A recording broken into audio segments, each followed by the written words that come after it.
All right. Hey, good morning, everybody. Christopher Inch with Texas West Capital. It's a few minutes after 11 a.m. Central Standard Time here on Tuesday, the 7th of March, 2023. I'm coming at you live from just north of Houston, Texas on Lake Conroe. Always great for y'all to be checking in with me. Hopefully you guys are doing all right. You've got some knee-jerk reactionary stuff going on from Powell speaking today. We'll take a look at that. I think it's possible. It looks like it's possible it's not going to be more than just a knee-jerk reaction. But again, we'll talk about that. What else we got going on? Importantly, we've got the jobs numbers coming out on Friday, guys. And so that's a big thing because remember back in the last month the one we had, they had that huge spike, right? That huge all of a sudden kind of thing on there where we had a whole bunch of jobs. Big, huge surprise to the upside. And, this one's going to kind of let us know, was that a fluke or was that potentially, realistic? There's been a lot of stuff out there talking about, seasonality and a few other things potentially being the reason why we saw that spike. But if there is no follow through, then, it means that, okay, well, it was just a one-off there. And so that could then play positively into Powell, as far as his comments go today, kind of taking things the other way. So we'll kind of talk about that. Who else here already? You got Bamboo. What's up? Hank is here. He says, still listening to JP, not understanding cost push inflation. Glad to hear most senators seem to have gotten the memo. Brian Riley, what's up? Errol Quinn's here. Melissa, good morning. Data, higher, low crypto. What's up, man? Brian Riley talking about GBTC making moves. And then Hank mentioning that, it seems that people think they get the ETF approved. Remember, they sued because of the whole getting shot down about the ETF thing. And so, if GBTC, becomes an ETF, that's huge. That's huge, guys. Spot ETF, finally in the U.S., right?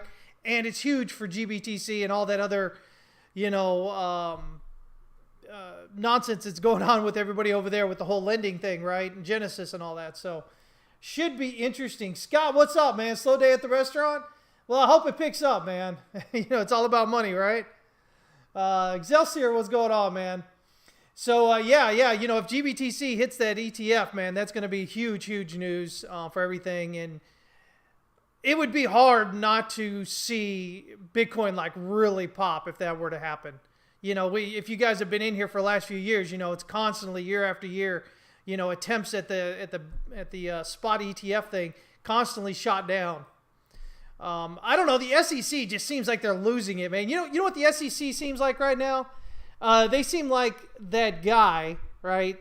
The guy that's doing something, and he just, his life just starts spiraling out of control. He just starts going crazier and crazier, right? And the SEC is getting, constantly just whipped back and forth. They're kind of constantly coming out that they're like, oh, now it's not just investments and stuff, but it's all assets, that are under our purview, and I mean, they're just really just getting out there reaching. And you look at the FTX thing and what's going on there, and they're trying to get the judge to say, hey, you have to prove that it's this or that, but yet the SEC hasn't actually given them guidelines to say that that's what it is, right? It just the SEC just is losing it, man. It's like they're just shooting out at all ends, like they're spiraling out of control. I don't know. It's interesting. Somebody that's been to law school, with a law degree, it's interesting to watch it happening right now. But yeah, you've got that happening over there, and then you've potentially got, GBTC coming off winning, and potentially being able to be an ETF, and just all this kind of hits to the SEC right now. So it's really, really kind of interesting. Yeah, Hank, I noticed you've been talking about the checkmate pattern potentially there on Bitcoin, but of course, it broke down this morning, so we'll see what happens there, right? Hey there, Nevlusion, good to see you, man. But anyway, let's go ahead and jump in there. By the way, guys, hey, if you want to join us, there's no better place to learn than right here. You can get in with our mentor program right there. I just popped the link in there. howtotradetowin.com/LMT. And man, we would love to have you in there. It's a year-long program. gets you into the right mindset, helps you overcome a lot of the stuff that really keeps you from being successful, as well as teaches you a whole bunch of stuff, trading system, a whole bunch of other stuff. You guys can check in there and get it. If you guys are maybe interested, I think we might do another special on Tier 3 as well. So let me know, guys. If you're on Twitter, just say yeah, or something. I don't know. Let me know if you guys are interested. I might do that today. By the way, we're just about to have Fibbo Swanee's link up as well, guys. As we kind of got this, he will have the first link there on the new site. So if you guys have been waiting to get in with Fibbo Swanee, that's coming up pretty quick here. So just be paying attention. I'll post it in Discord and over on our social media properties and everything, so you guys know. Good times, right? Finally. Man, there's nothing like changing a new platform, and it's a platform that's just kind of, it changed the way it works, and so now it has a little issues with some of the payment things. Oh, it's crazy. It's crazy. But anyway, good times, right? 12-hour is still a checkmate with a double bottom. Well, I don't know. Checkmate is just those, it's just a bunch of, or a few small dojis that go across. You can't dip below the low anymore. The low is the low. That capitulation low has to be the low on it, right? And that's what we're looking at there. So we'll go look at it, though, right? Scott says, I don't mind being slow today. We had 3 record-breaking days the last 10 days. Started with a 500 pizza order on Friday. Need to catch up. So that's awesome, man. Hey, congrats, man. Restaurant business is tough. If you guys don't know, man, it's a lot of freaking work. So my hat's off to Scott there doing what he does, Mr. Webb, with his restaurant. Hey, guys, listen. Here's the comments, right? So we had some knee-jerk reactions going on this morning because of Jerome Powell's kind of comments. He said basically, okay, well, information's coming in, and I told you that we'd be watching it, and if it came in hotter than, what we were looking at shows that we're maybe having a little trouble slowing down, then we're going to, maybe have a higher target rate, might have to have, larger Fed rate hikes, right? So that's kind of what he said, and that's what set everything off there. DXY popped, and then, Bitcoin, it kind of came down. Stock indexes are coming down as expected. So we were already expecting a pullback on that. There's no surprise there. But what did he say here? Anything important? Let's see. If the totality of the data were to indicate that faster tightening is warranted, we would be prepared to increase the pace of rate hikes. Once a peak rate is reached, he said, the Fed will likely maintain a restrictive stance on monetary policy for some time, signaling that rate cuts aren't likely this year, even if the economy weakens as expected. But again, guys, when he says stuff like this, it's almost always doesn't happen, right? He's like, oh yeah, well, we're not going to raise rates for another year. And then, 3 months later, rates hike, right? Stuff like that. So, take it with a grain of salt, what he says about this kind of thing here. Okay. Because if the economy starts weakening, he can't keep it up. He just can't. I think we kind of spoke about it last week a little bit. That the first, I think it was on Friday, right? That the first big issue that the Fed really has to watch is this whole global thing, right? So the Fed just can't go out here unilaterally do whatever the hell it wants and think, okay, it's fine, because with the U.S. dollar being the what do you call it? Man, I hate it when I lose my train of thought there. The reserve world currency, right? With that going on, and the central banks and the countries, everything being also like interconnected, the Fed can't just screw around. It'll find out, right? We'll all find out. So at the end of the day, debt sovereignty is still the most important thing, more than an individual bank's, especially like the Fed there, what they want to do, right? So again, I take a lot of what he says with a grain of salt, because at the end of the day, it's what do they do, not what do they say, right? But as I've always told you, the Fed has its biggest thing it has going for it is its mouth, right? To get you to get fearful or to get hopeful or whatever. But it doesn't want strong reactions or actions out of things it says. It wants an orderly market. That way they don't have to try and, do more stuff that they don't want to have to do anyway.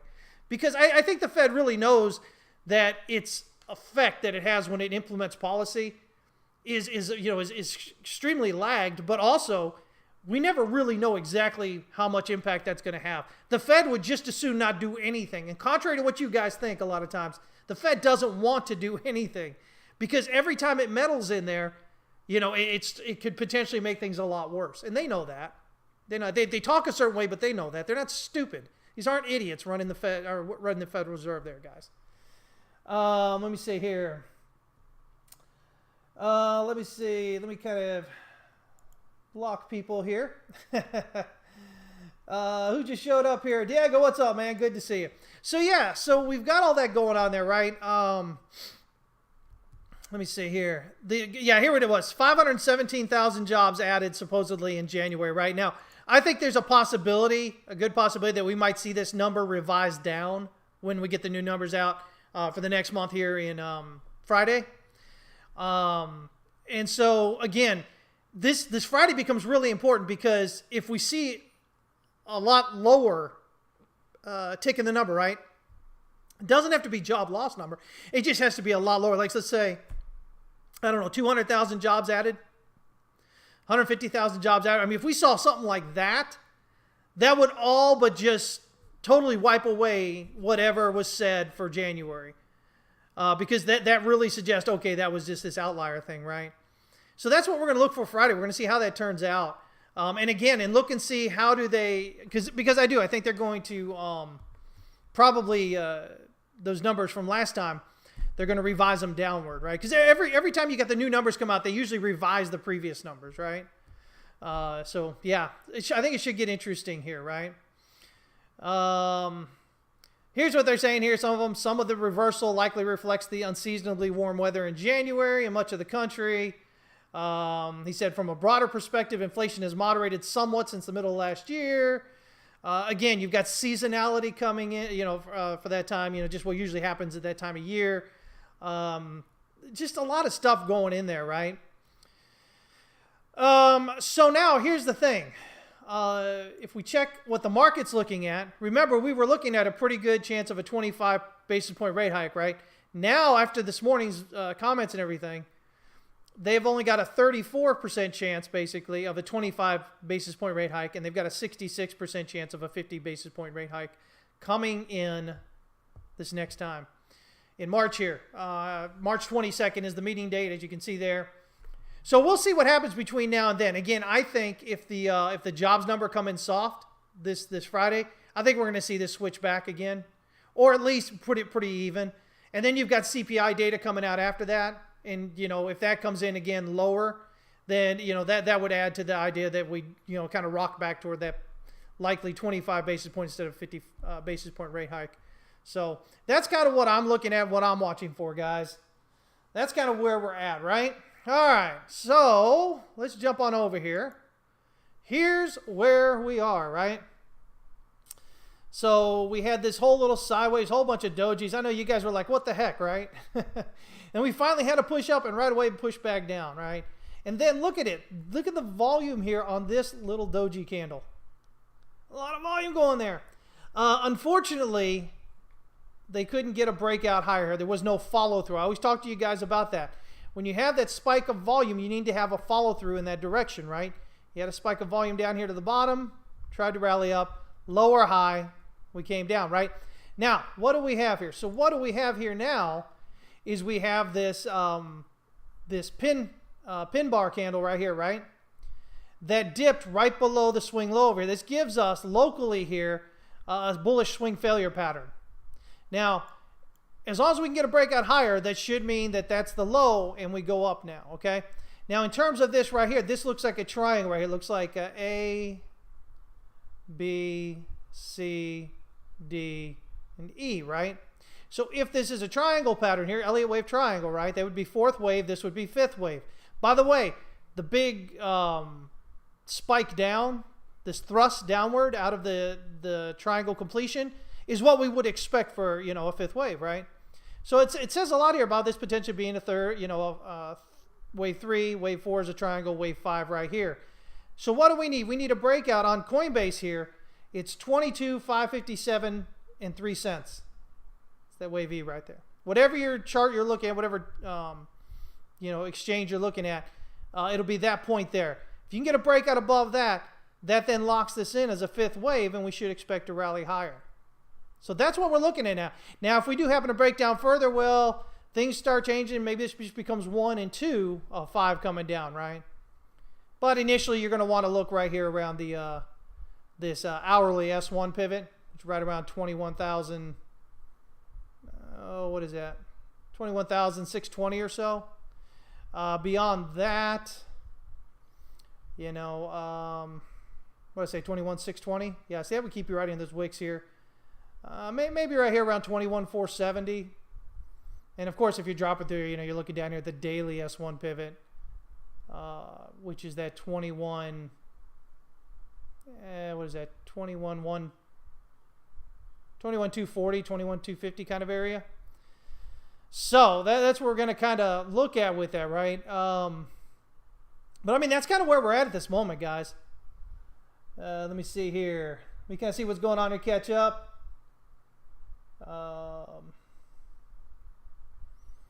Hank says controlled liquidation. He said to look at the volume on Gemini and the candles on Gemini and the Winklevi twins. Winklevi, right? Winklevoss twins contribute 100 million in cash to the Genesis fund. Yeah, I saw they were doing something about that. Yeah, but nonetheless, you know, again, we don't even have to know all that, right? All we have to know is what's going on right here. And so this is the way I'm looking at it. So if we're breaking out above here, I'm looking for a long, right? And so what am I looking here? If we zoom out a bit, the idea is that this would potentially be here a 1, 2, right? Of I don't have my other count on here, but yeah, but the idea being maybe this is like a 3, 4. So we can just do it like this real quick. I don't remember exactly where it was. I guess it would have been here, right? 3 would have been 4. And then this would have been basically 1, 2 of 5 heading up, right? So what does that mean? That means that that low's in there. We got a flat correction going on here potentially, right? But nonetheless, if the low is in there, we're looking up here around 28,230 or so. Whoops. Try it one more time.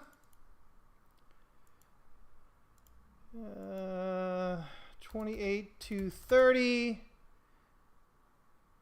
And that would then give us wave 3. Minimum expected wave 5 then up here at 29,709, 710,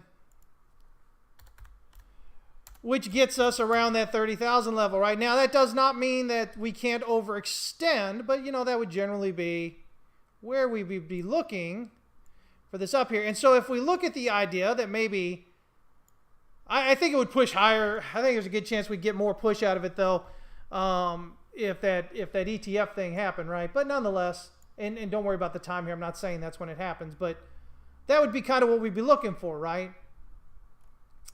But again, if we look at, you know, what's going to send it up there, I mean, yeah, something like that would definitely be possible. But look at where we're getting. We get right into the high volume node up here. So that makes a lot of sense, right? Now, only thing on that, though, is this right here, okay? So that looks like that would work, but again, I think we would get, if we're getting that kind of move, I think we're getting a push up higher. Why do I think we're getting a push up higher? Because this says we would drop back below the weekly pivot.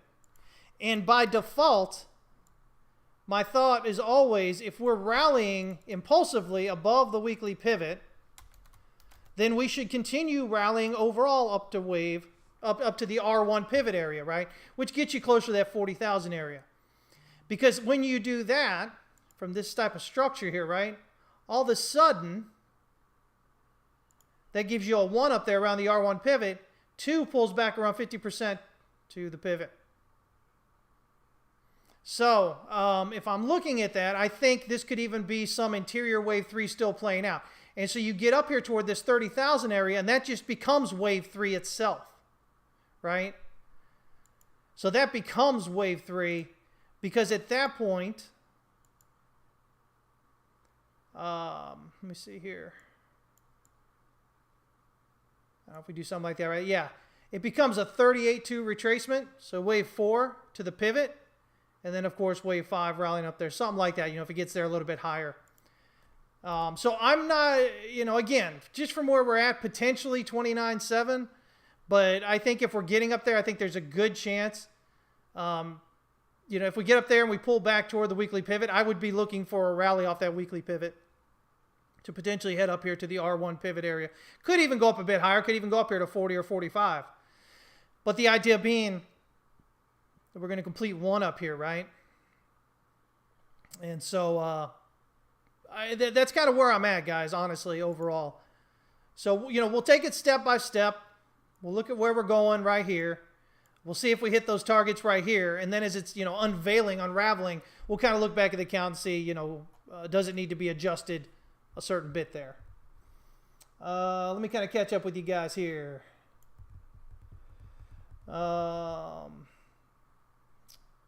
Fibaswani, what's up, man? Aeroquinn, you like the new colors? Black backgrounds are the best. It's not really a black background. It's a dark gray kind of. Not really black. I'm just looking for something with the colors here. I'm just looking for something that gives a little bit more pop, a little bit easier to see the changes in movement there for you guys. Let me see here. Michael Johnson, what's up? He says, if you have time, check out the GBTC. Pretty funny 1-hour candle. First day of court hearings against SEC to turn into the ETF. Yeah, that's what Hank was mentioning earlier. Yeah, I think I'll pop that up here in a minute. Deadly, what's up, man? Always good to see you. Let me see here. Yeah, so let me go ahead and pull it up, I guess. By the way, guys, get ready for a white chart because I haven't really done this on the charts yet. GBTC. What do we got going on here? Oh, I got that under grayscale, I think. Yep, there we go. Let's see here. Yeah, I mean, shoot. Man, what do I like about this GBTC chart right now is, well, we broke out impulsively above the daily pivot. So the expectation would be to remain above it. Looks like we got an ABC for WX, ABC for a Y here.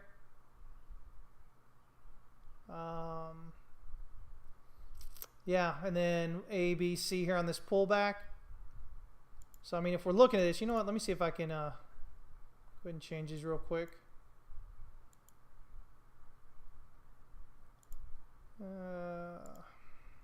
There we go. Y'all like that better? You think white's much better, Hank? I don't know. I got to change it up every once in a while. I get a little tired of looking at the same thing all the time. But usually white, of course. It's the way that I have it. Let me see here. So if we look at this pullback here, 50%, right? So, I mean, if I'm looking at this, I'm thinking immediately here. Remember, we were looking at this being the low down here anyway. Let me see if I can change those colors there, right? It's my wave C right there, right? So I think from here, you kind of 1, 2, 3, 4, 5. Or actually, that could be 5 down there. This could be right here. ABC, ABC, 5 down there. Yeah, I mean, that could be. So, you come in here. Let me see. Let me just do something like this real quick. And that gives us this 1, 2. And by the way, guys, if GBTC is rallying, Bitcoin's going to go with it. I mean, there's no two ways about it, right? You guys understand that, right? I mean, there's going to be slight differences in the way that they act, but at the end of the day, it is what it is. Even though it's a different product, right, it's still the reason for its being is Bitcoin, right? And if Bitcoin's going down, nobody's buying, GBTC should go down, right? So these are things you got to think about when you're looking at this. But this right here suggests, let's see here, If you get an extension out of this, maybe something like this. Minimum expected wave 3 up here around $19, right at the R5 pivot area.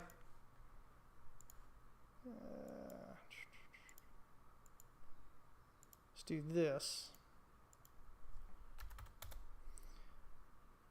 So that gets us up there minimally, right? Secondary target 2105.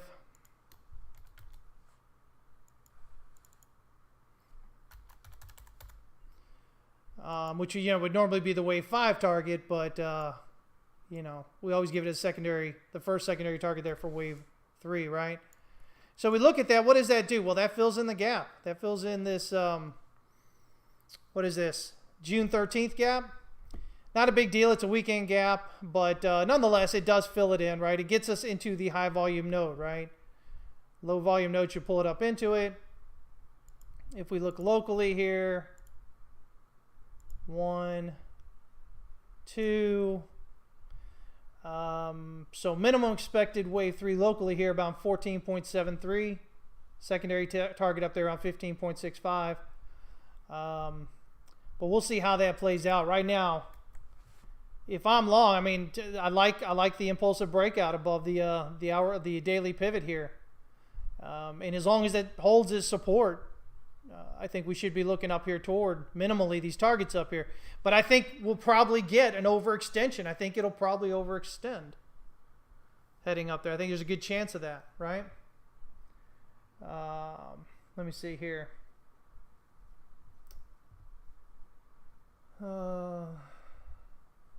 Bitcoin stop for a burrito. It'll resume the uptrend soon, Eriquin says. Let me see here.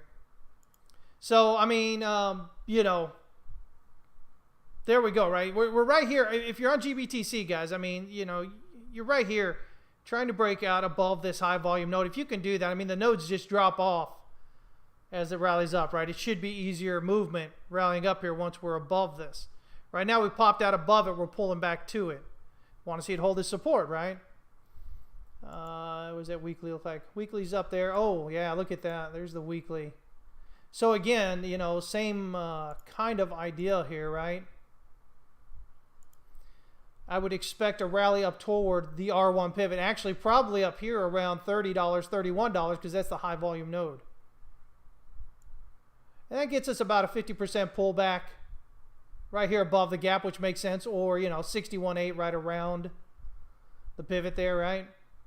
But that would be the general idea. I mean, so we've got that minimum expected wave 3 at 19 and potentially secondary 2105, but I think you might even be able to get like a 2618 extension out of that for wave 3. Let me see here. Oops, a little bit high there. So yeah, so I mean, we could get wave 3 up here at around 2434, up in this gap area where this support is right here.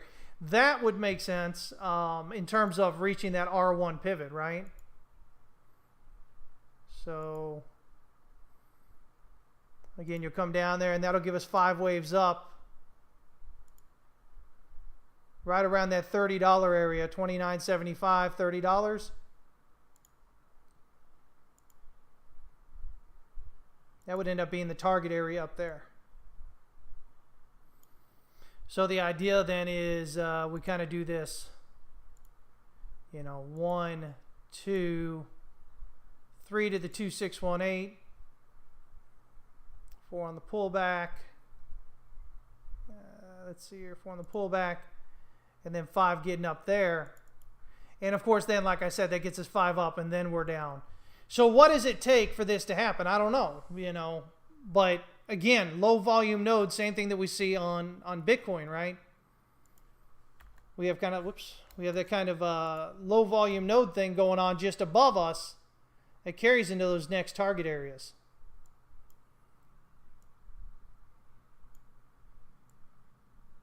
Let me see here. Is that the right one? Let me make sure. Yeah, that's the right one. 38.2. I guess a 5 up here.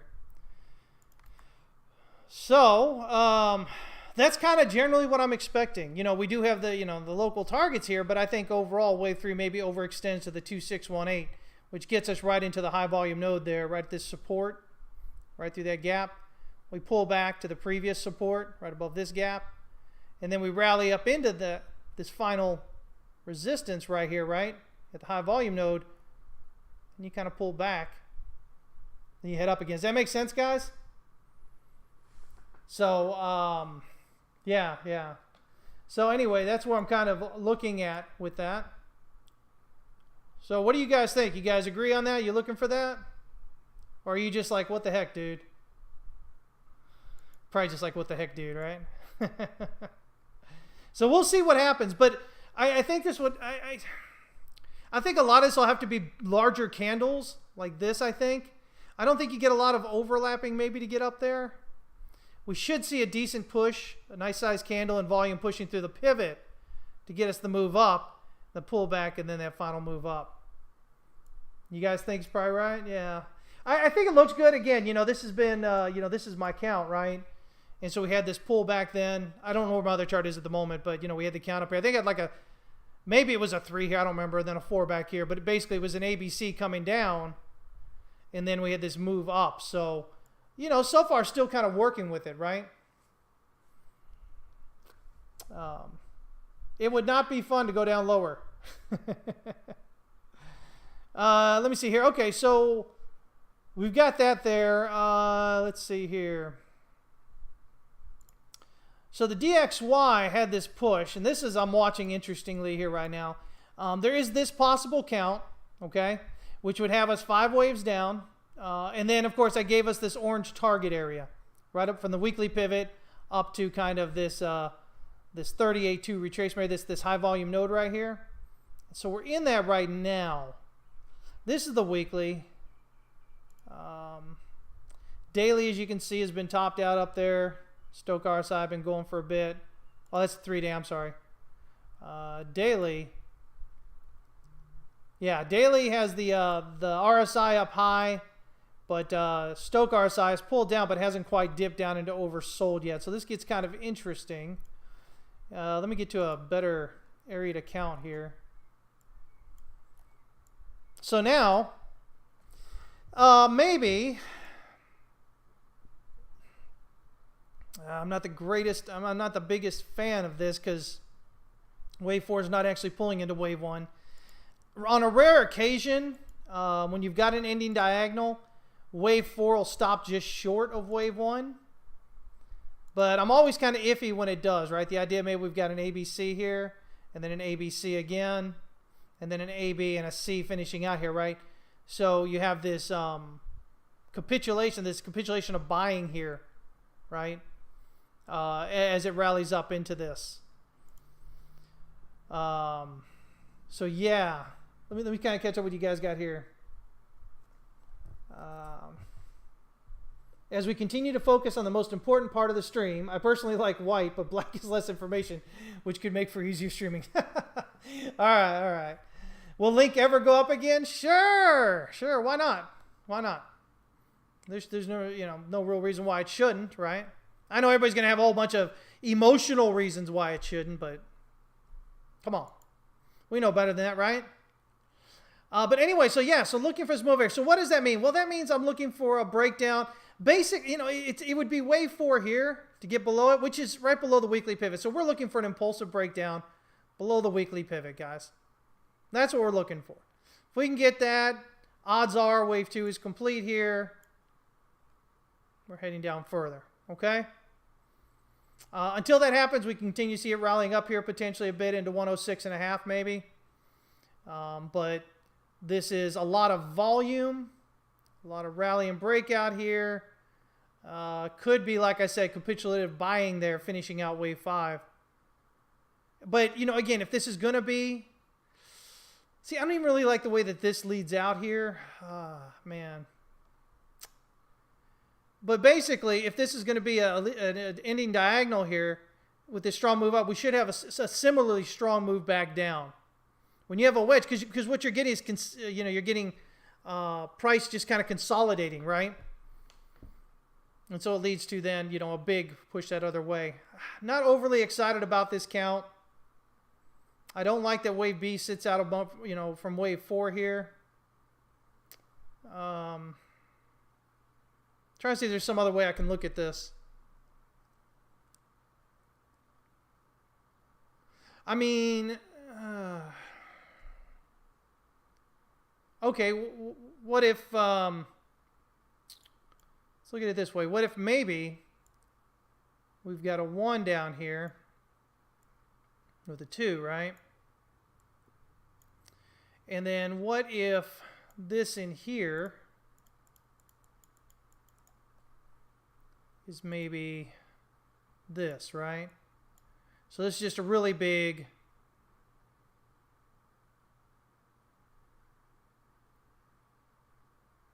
yeah, okay. Well, let me see here. What if it's this? I don't know. Here's a possibility.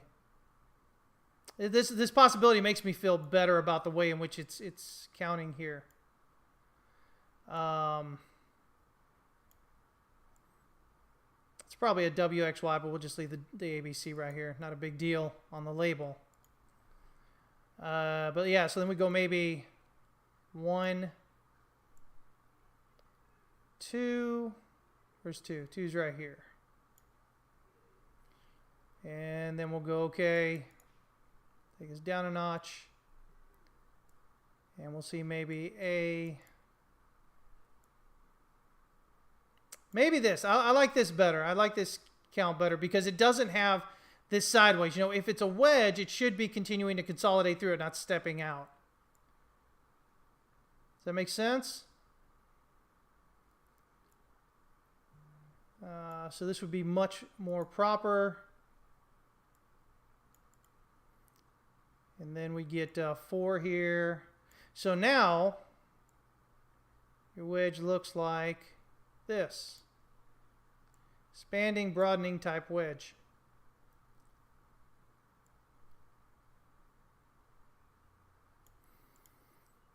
All right.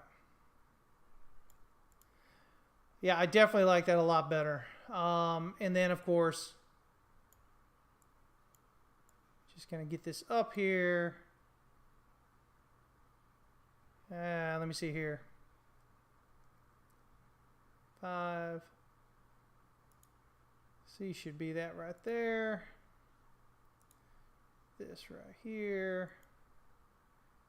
Just get these all done so no real confusion going on here.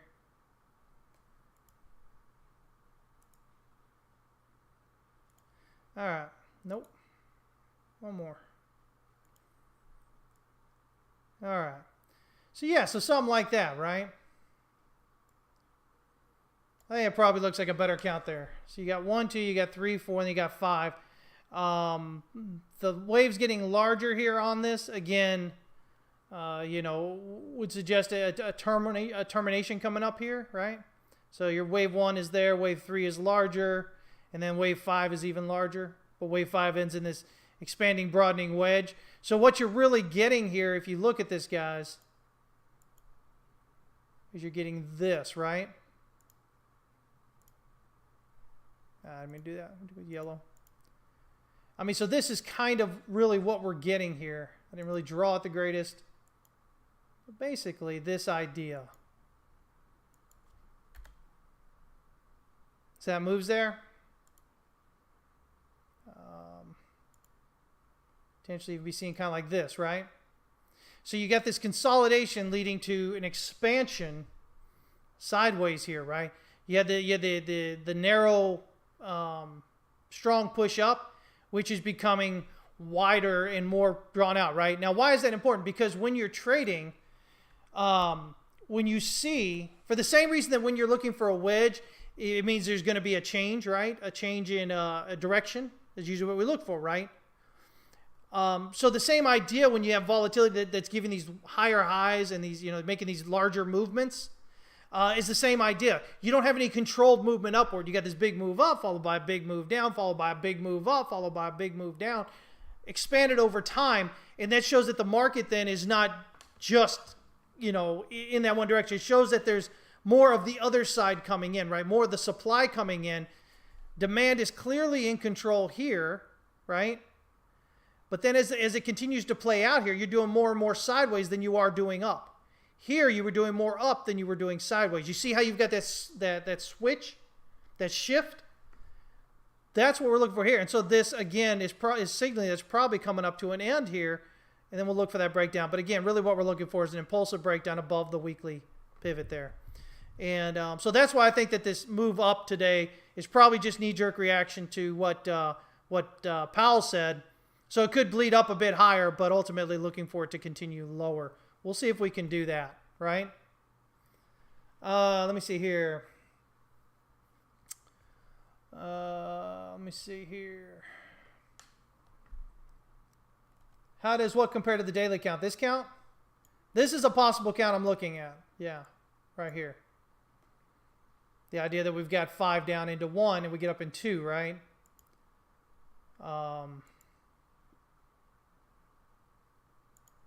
Right, and so then 2, usually targets right around, that's your first target is that wave 4 area, right? So, yeah, that's what we're kind of looking at right there. We'll see what happens as this potentially turns out here. That's what we're going to look and see what we can get out of that. So, let me see here. Euro USD. Let's see. Probably put an extra one on here. Man, they changed the way all these charts are done now. So we just go with that. See, that was this one, right? Yeah, okay. Let's see here.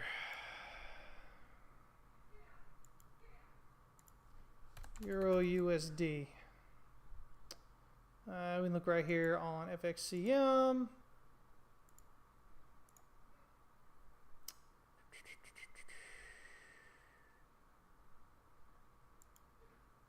Okay.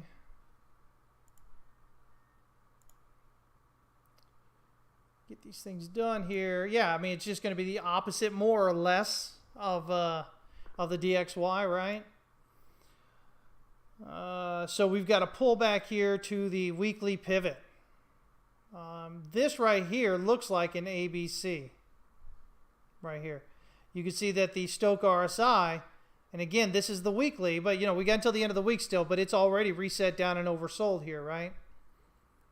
So I would definitely be paying attention to that. If you can see this hold as support here, I mean, there's no reason not to think it's going to break out higher, right? Let me see your pivots. Put that on there. Pop it up here to the R1. Now we've got that one set as we jump down to the lower time frames, use as points of reference. But again, watch this. 50%. From the swing low to the R1 pivot area. So again, looking at everything else, again, it's potentially suggesting we're going to have a extended move higher. Just like Bitcoin, just like GBTC. Now we're looking here, right? And that would give us an extended move down for the dollar, right? If we're to get that. But for right now, with this being 3 waves down, I mean, the easiest thing to do would go, okay, well, here's this. The easiest thing to do is assume this is a wave 4, which means wave 5 is going to have this target. Look at that right there at the high volume node, 1.1342 or so. Whoops. What did I just do? It's over here. Okay. 1.1342. 1342. Yeah.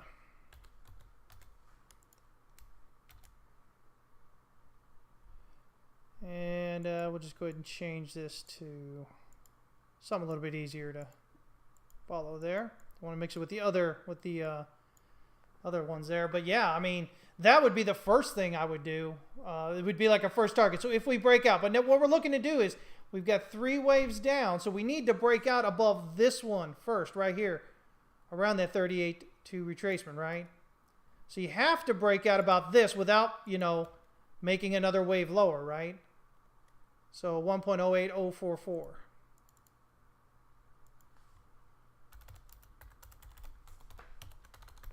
Yeah. So, I mean, you've got to break out above this before, instead of breaking down lower. Okay? Because what that does then, that locks this in as 3 waves down once you break out through here. And then that would give me a minimum expected target right around this 1.1342 area. But looking for a potential ultimate move up here toward at least the R1 weekly pivot, if not a little bit higher here into these nodes, right? As we come in here, we can see we got more info. Oh, look at that. Look at where that is right there. That's a huge node right there. Right? But yeah, so, I mean... Yeah, I mean, if you're looking there...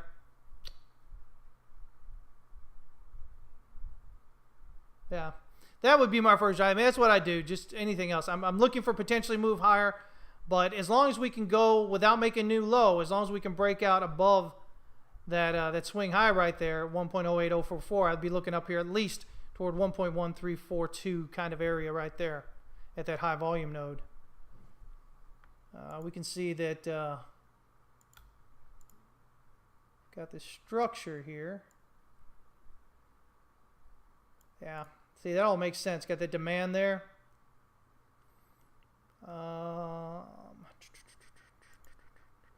Yeah. I like that. I mean, I like this. I like this. I just want to see that pull up now. Let's jump into the daily here. What do we got going on the daily?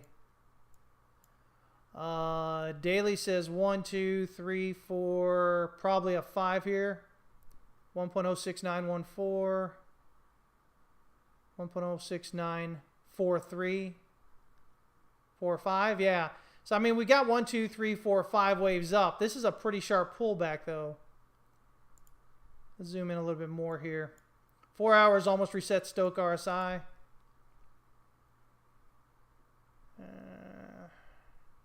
See, now we get here and things look a little different now.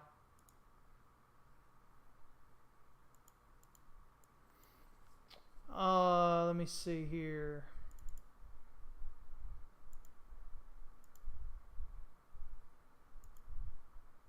So we can just a little bit darker kind of range on that so we can see a little bit better.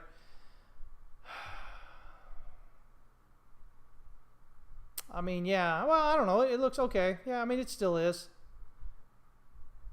Let's see. This was the swing high up here. 945, 932, 943. Yeah, so that's the swing high up there.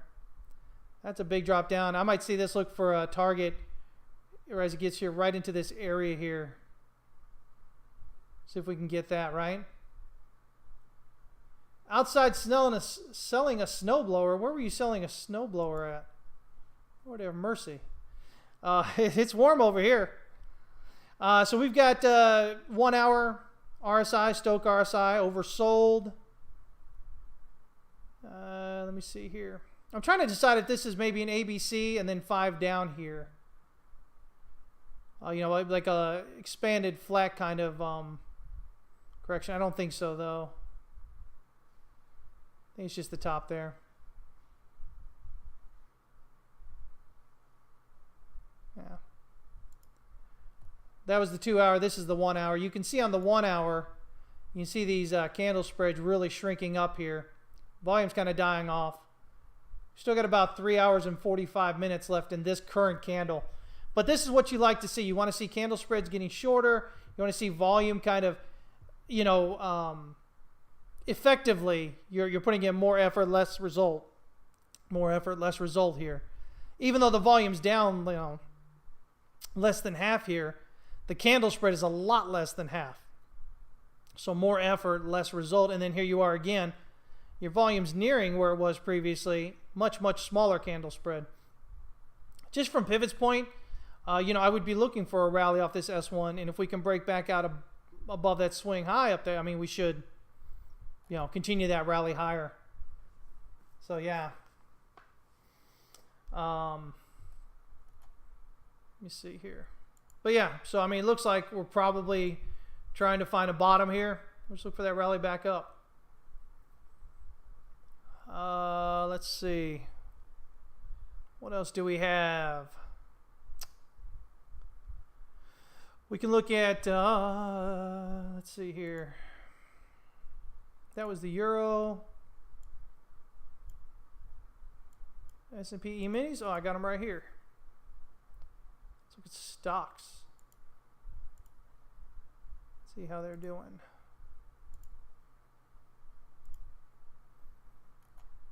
Okay.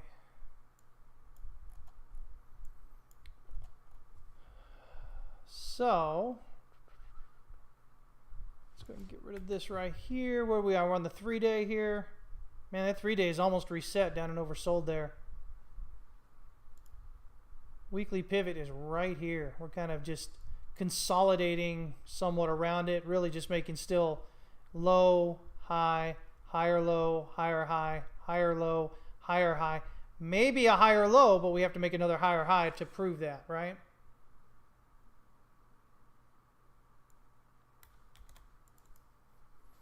So let's throw this weekly pivot on here. Again, this right here is what I've been talking about watching since way back in the day. This is that mid-August swing high. That's the one that the Dow's already broken out above, and we're nearing it with the S&P and NASDAQ. We're nearing it now, right? Let me see here. This looks like 1, 2, 3, 4, 5. And then this looks like 1, 2, 3, 4, 5. So maybe a 1, 2, 1, 2. If we can get this rally popping up higher, it will be likely.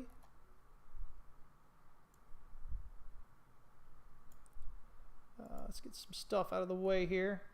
But this is really, I mean, even though the weekly pivot's there, this continues to be what we need to break out above here. Because at that point, you know, this here becomes an A, B, C, right? So you get your, you get your leading diagonal here, that thing going on, and then you have your clear 1, 2, 3, 4, 5 here. So if you're breaking out through here, this leaves this as an ABC, which is corrective, which means we will get a higher all-time high, right? We should get a higher all-time high out of it if this completes as an ABC here. So yeah, still looking for that movement out right now. Just finding kind of resistance right here in this kind of area, right? This resistance kind of area. And along the way, again, you know, you've got these higher highs and higher lows off the swing low here as we rallied up, right?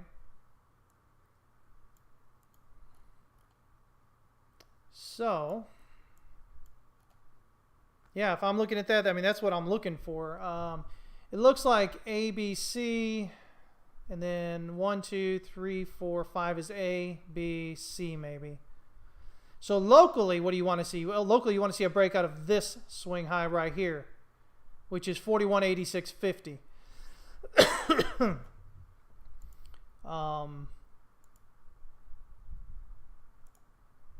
And if that's, you know, if this is a 1, 2, 1, 2 here, then that means locally 1, 2, 3 gets you, so you get 3 up here, 46.10, and then 47.71.75 is where we kind of be looking to reach. 75, got it. And then that would be wave 3 of this larger one here if we hit that, right?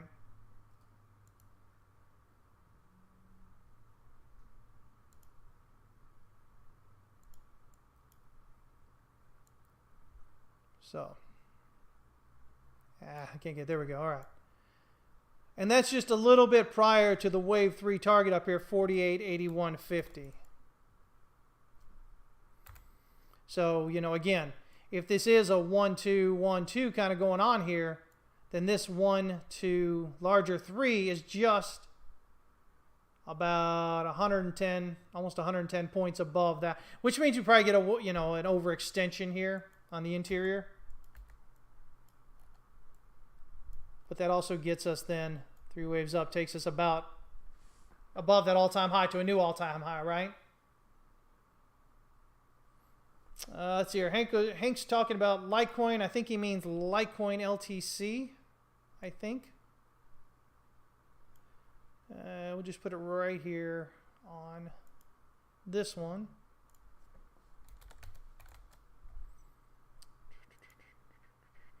All right, what's going on with that?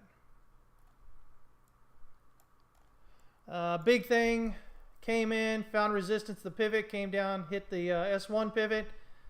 Had volume coming off that low, at the low there. Bullish engulfing candle. Let's see here. Bullish divergence, it looks like. What is this? This is the 2 hour. Oh, why am I even on the 2 hour? It's all right. We'll go ahead and look at the whatever else here. Let me just get this set so it doesn't show up on the other time frames there. But yeah, and overall, you know, you've got rising lows off the from back over here, from this capitulation drop over here on Thursday, right? So here we are.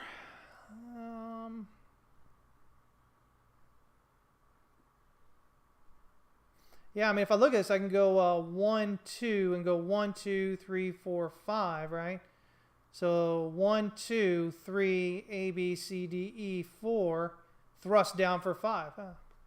So again, kind of like what we were looking at on Bitcoin, right? Triangle into a thrust, right?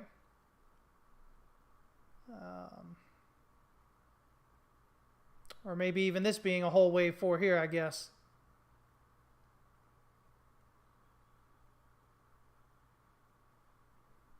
Yeah, this may just even be the whole triangle here. Again, A, B. Which is the higher one here? 88.97. 89 is there. D, E.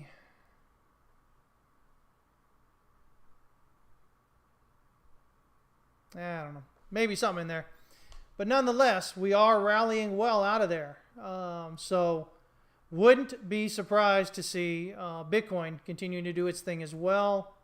Let me kind of zoom out a little bit larger time frame here. What does that daily look like?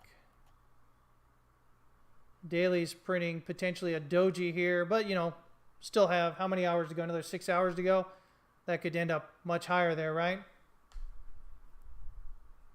Let's see here. Kumasabi says Litecoin is a 5-day bear engulfing candle. Well, I don't watch 5-day charts. That doesn't make any sense to me. I know a lot of people out there think they're getting an edge by looking at weird time frames.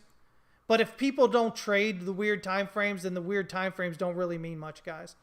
And that's not meant to be rude or anything. It's just meant to be realistic, right? You have to think about it. What money moves the markets? Your larger money, your professionals, right?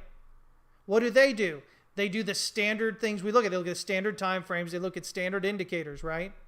I mean, that's the easiest way to approach trading. So when you start looking at weird things like the 5-day or the 2-day or the, I don't know, 374-minute, I don't know, charts, you're not doing anything, beneficial to yourself. Because nobody's traded nobody that matters, that has the size and the experience and whatnot matters, is trading that. You see what I'm saying? But yeah, I'm not, again, not saying anything necessarily, against you or anything. I'm just saying that for anybody that's watching this in general, it doesn't really help you to look at weird time frames because nobody trades those. And if nobody's trading them, then they don't really give you actionable information. It may show something happen, right?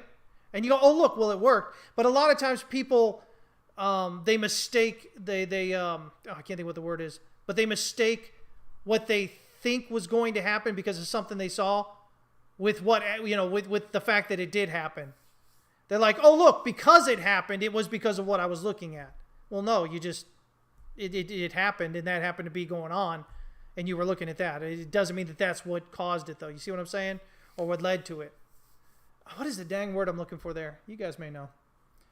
But anyway, so yeah, I mean, from a pivot standpoint, you know, if we see the S1 pivot hold and we break out above the swing high right above the pivot, we should be looking to break out higher, rally up higher there. If we're dropping down, my first thought is, you know, this high volume node right here, right around 76.5. If we continue to break down further here, right? Lowish volume node, this nice high volume node here, which was just this previous area in here, which then we had this little base build up right into it. Came back and retested it. Kind of moved up there, right? So yeah. Let's see here. So, let's see here. Yeah, so you get ABC, okay, that's fine. The question is this 5 or 3 up right here? Let's see. We can get 1, 2, 3, 4, 5. 1, 2, 3, 4, 5. So that looks like it'd be a 5 up, so we'd be looking for 3 down now. And again, that comes down to, is that or is it not? There's a nice bit of volume coming in on that 1 hour right there at the low.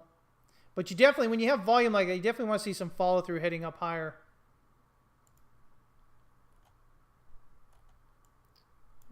Let's see.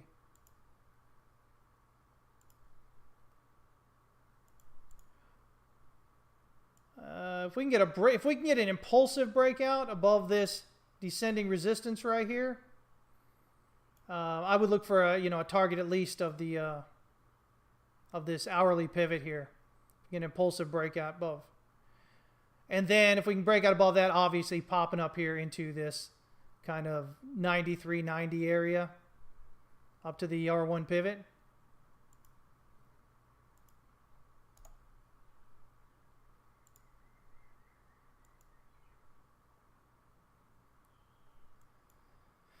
We'd have to get up there toward this swing high up here, this resistance. Kind of around this 98.5 area, if we want to get a 50% pullback to that pivot on the hourly anyway, right? Yeah. Yeah, Todd, we took a look at GBTC. You'll have to scroll back in the stream, man. I did a pretty good little look at that. But it looks pretty good so far. Let me see here. Coin.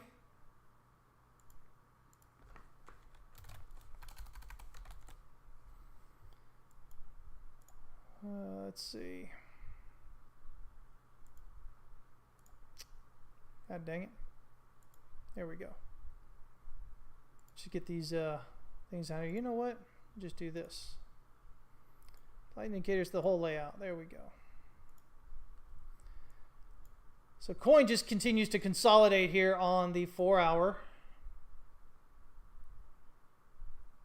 Looks like a triangle. I mean, it looks like A, B, C, D, potentially E, or it could come down a little bit lower there. We'd have to see this hold this support at 57.50.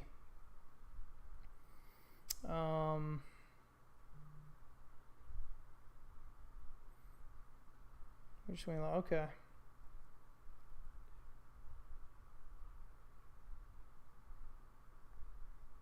Yeah, I mean, this looks like a triangle right here.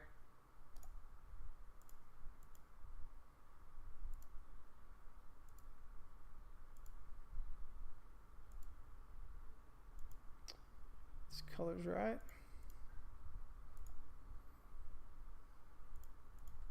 Right.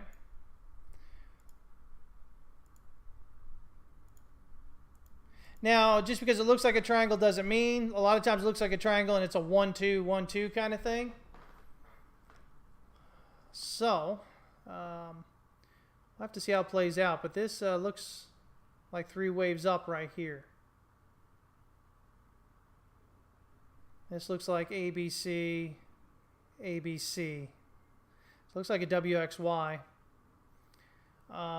Here it looks like ABC.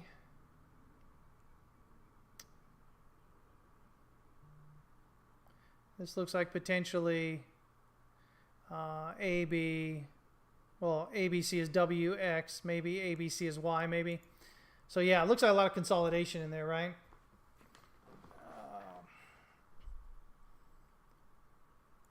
Kind of look here. That looks pretty sharp right there, doesn't it?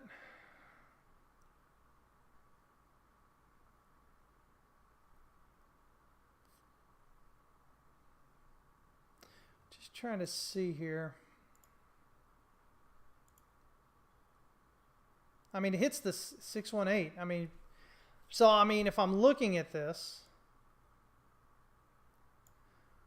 I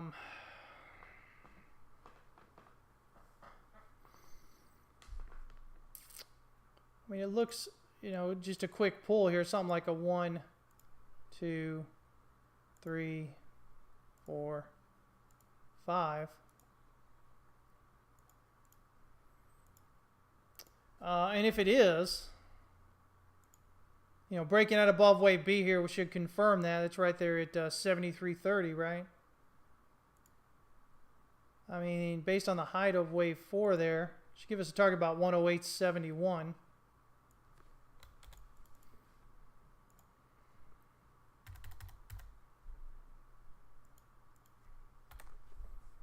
Where does that take? I mean, I like where that takes us. Takes us right into this supply right here in this wick.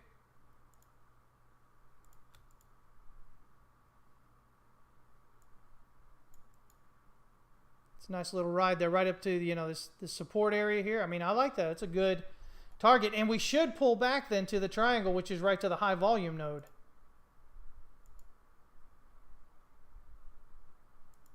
You see that? We should pull back to this 50 to 61.8 kind of area.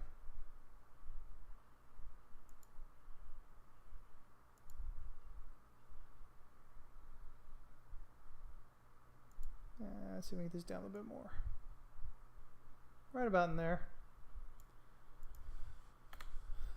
So yeah, I mean, I could see this as 1, 2, 3, 4 with a 5 up there. You know, pull back here and head up higher then. I mean, overall, just being, you know, again, more of what people are not wanting to hear right now, which is bullish because everybody is sitting around waiting for it to go lower. But oftentimes, when everybody's sitting around waiting for price to do something, it doesn't do it. Right? And that doesn't mean that the market's doing anything special. It just means that people are acting predictably, right? They tend to get very, very bearish at the lows and very, very bullish, euphoric at the highs, right? And so they, you know, they've got recency bias. They expect price to continue doing that same thing, and then it doesn't, right? So yeah, I mean, I think there's a good case being built here. We got a triangle going. I mean, if we're breaking out impulsively above the daily pivot there, I mean, I think that's a pretty good chance of going long there toward that, you know, up here toward this 108.71 kind of area up there. Does that make sense? So yeah, I mean, I think it's set up for a pretty good rally. And again, you know, it even makes sense when you look at the idea that would be 1 and 2 would pull back right into wave 4, which is what it does. Pulls back into a triangle, what it does. Pulls back to the high volume node. You know, again, all that makes sense, right? That makes sense to you, right? It's going to pull back to the high volume node, catch a bid, and rally up, right? We can go all the way back here to the 61.8, and that still gives us a 3 up here, about 185, right? 185.40 or so. Minimum expected, of course, which is wave 5. Minimum expected 214.70, and look where it's hitting. Where the price action's hitting. Bit of a node there, right? Right up into the high volume node. Then I can overextend. You know, definitely not. Wouldn't be surprising. But yeah, I mean, shoot. And potentially, like I said, you know, overextend here a bit, get higher into this higher volume node, but we'll see how it plays out. But man, I mean, there we go. If we're looking at this,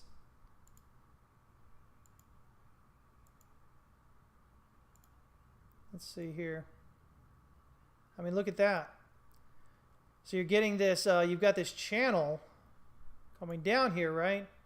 Resistance, resistance, almost resistance. Breakout here, we pop out, we come back, we retest it as support. The sideways, same area everywhere else is going sideways. I mean, we should expect that.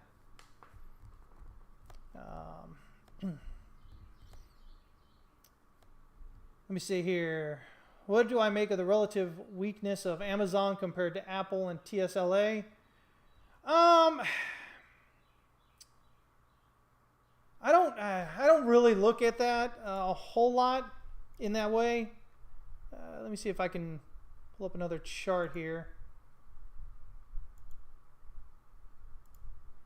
Well, let me look at, you just mentioned something about the dollar. Let's see what's going on there. Yeah, it's trying to push a little bit more here.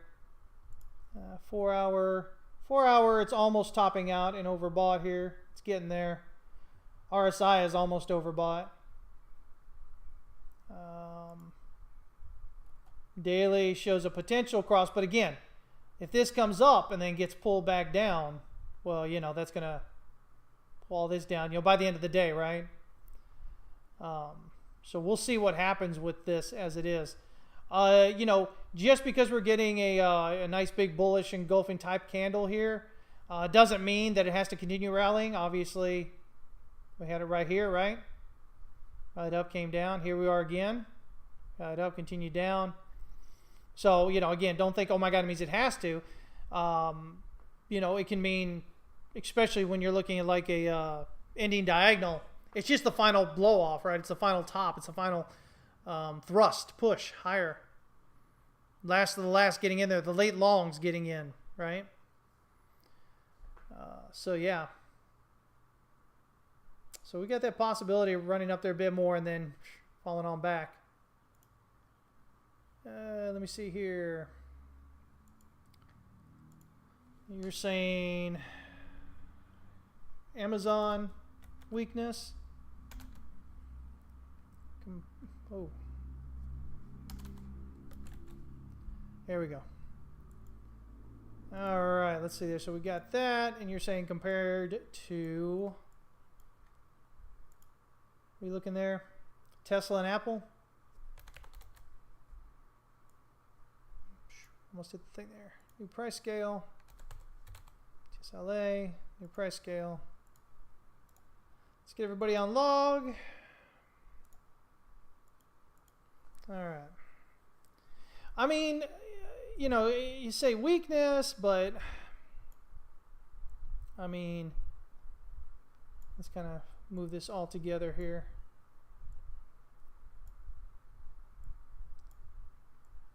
This one up here is, I have to see which one these are again now. This is Apple up top, Amazon in the middle, Tesla at the bottom there. Let me see here. Just kind of spread this out a little bit so we get something a little bit easier to look at there. I mean, you know, if we look at it,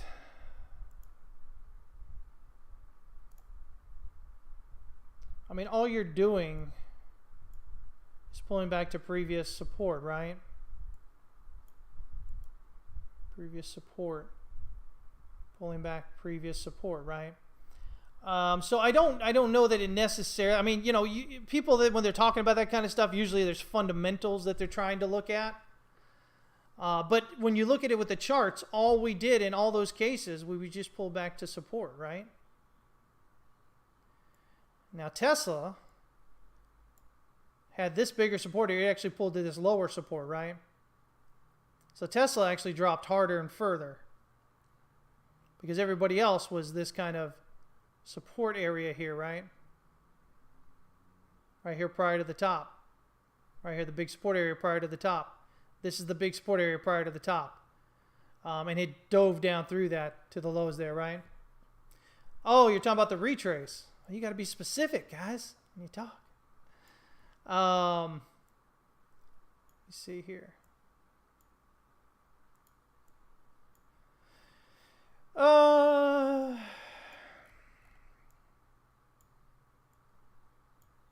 get these up here so we can see them a little bit better. So, yeah, I mean, I don't know. Let's see. We look here.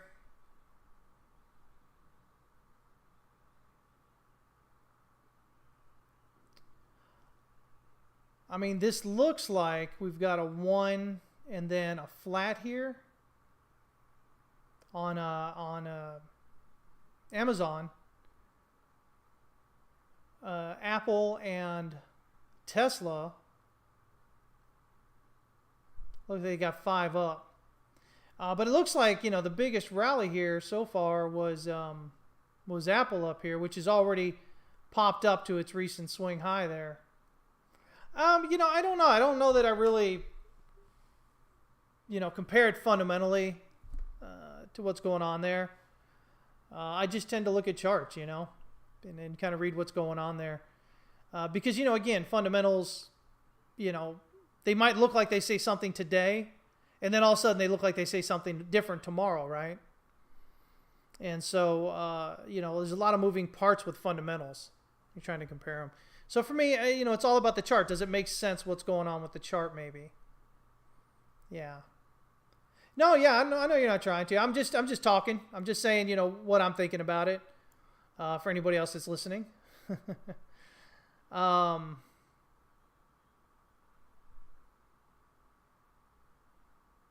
Yeah. I don't know. Again, you know, just look at the charts. And so we pull back basically to this area of support. We want to potentially rally off here. Pulling back to support here on Tesla. Pulled back to support on Apple. Apple was the first one kind of pulling back. And it's rallied off and kind of hit its top there. Yeah. But as far as Amazon goes, let me get rid of these other two real quick.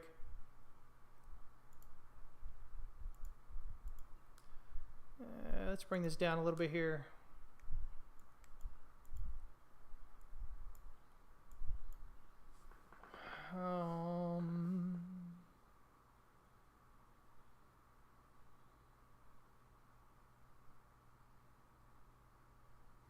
I mean, it looks like that's possibly 5 down there. Let's keep on zooming in a bit. We had that nice doji pin bar thing going on here with about 5 minutes left in this 4-hour candle. But looking locally here,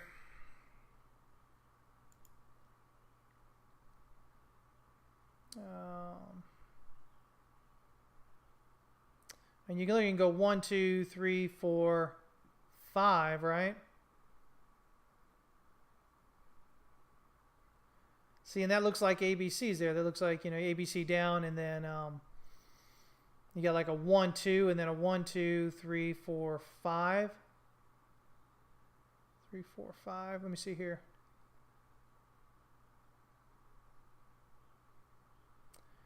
Three, four. So that ain't gonna work right there, is it?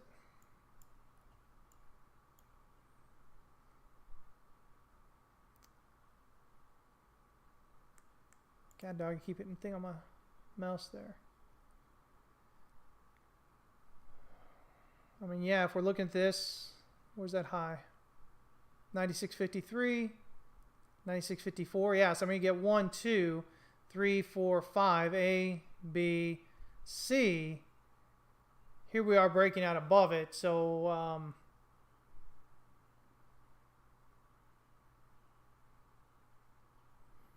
I'd hate to say this was like a 4 and this was, you know, a 2 here. 1, 2, 3, 4. That 4 is so much larger than that 2. But for me, you know, we found support here on the pivot. This 30 minutes, so it's hourly pivot there. I would look for some continuation higher. As long as this continues holding support, I'd look for it to break out higher. If we've got, you know, like I said, minimum expected. Maybe this becomes, you know, that's 1, 2, 3, 4. I don't know. Right there, if we look at it real quick, I mean, minimally, you'd be looking for a target up here around 98, 93, right? Which brings us right into the high volume node. Right? And so in that case, where are we at with the daily? See, that would get us almost up to that daily pivot. If we're 5 up in a pullback there,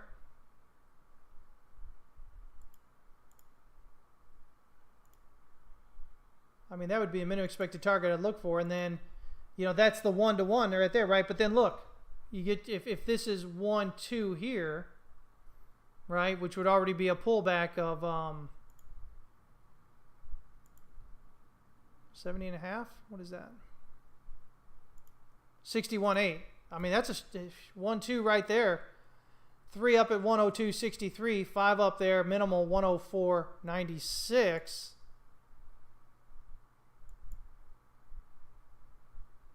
It doesn't give us a great pullback here unless that takes more than the month to get up there. We would have to get up closer, and I actually like this one better. We have to get up closer to about 110, so you can get some overextension on that, on potentially that wave 3 rallying up. And, you know, all of a sudden you're up here around 110. That gets you 1. Wave 2 pulls back to about 100. Then we look for that pop up, right? So, yeah. So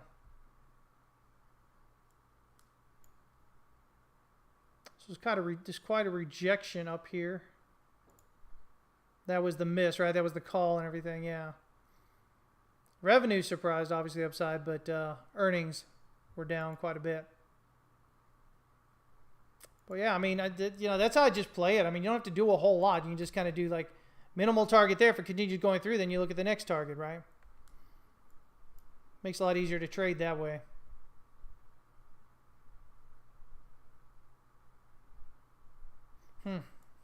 Interesting anyway for now.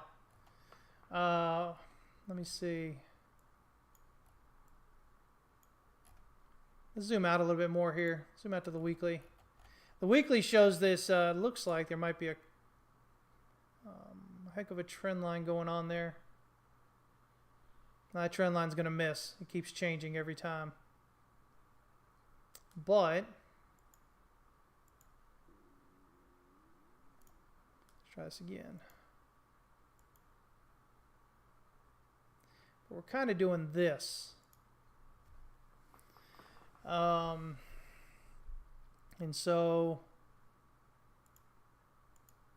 we have this going on. Now, this pattern, as my tier 3 people will know because I've taught it, often results in price ultimately rallying up and back up to this start area, right? When you've got this, you've got these lows, right? Because you can't draw a trend line to it, right? Because every trend line is slightly lower, right? There's no trend line that goes all the way through it, you see? You're making this fan kind of movement down.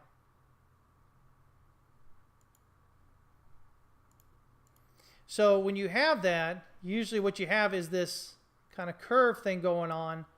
And if you can get a impulsive breakout above that, stays above that, usually that's going to indicate that you're going to have to rally back up to the start of that area, which would make sense, right?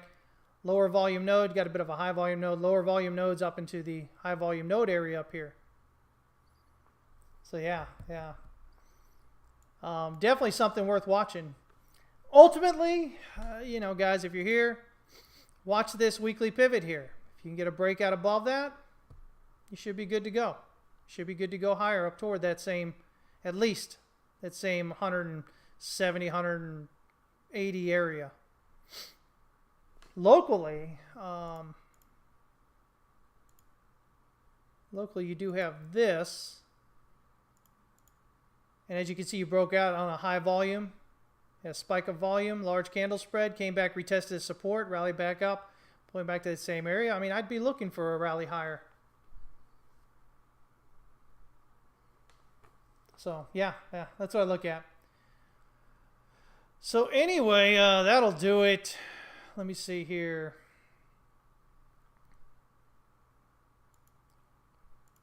Again, for Bitcoin, We're going to look to see that this holds here and get that breakout above that 22,557 and 3 cents here on Coinbase.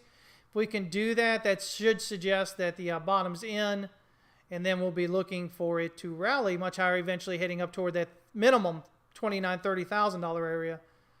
Potentially, if we get an overextension, if this is all part of a wave 3 overextension or whatever, we could see 40 or 45. But we'll play that as it comes out. We'll see how this one does with what it's doing right here, right now. Ultimately, basically got this kind of thing going on,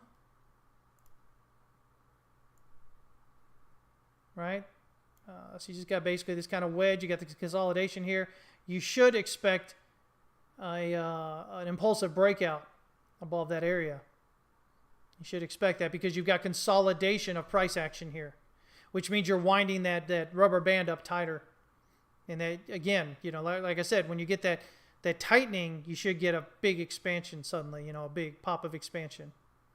So there you go, guys. Hey, have a great day, Diego, everybody else. Man. Yeah, so, hey, listen, guys, if you're interested in checking out our Tier 3, I guess I'll go ahead and put up a special for you. As I said, we'll have Fibaswani's link up as well. You can jump in with him. And I'll put it across our social media platforms as well as Discord, the free side as well. So if you're on that, you can get that. Hey, Mr. Wilkes, have a great day. Eric Quinn as well. Hank, I hope you guys have an amazing day, amazing week. Don't forget, Friday, we're going to have Fibaswani on with me. And he's going to give his thoughts on charts. Be sure to ask him a lot of really difficult jobs number questions, okay? We'll make him do homework before then. All right, guys. Y'all have a great day, and I will see y'all there. I guess Friday, right? 11 a.m. Central Standard Time. Unless I happen to see you in Discord first. Take care, everybody.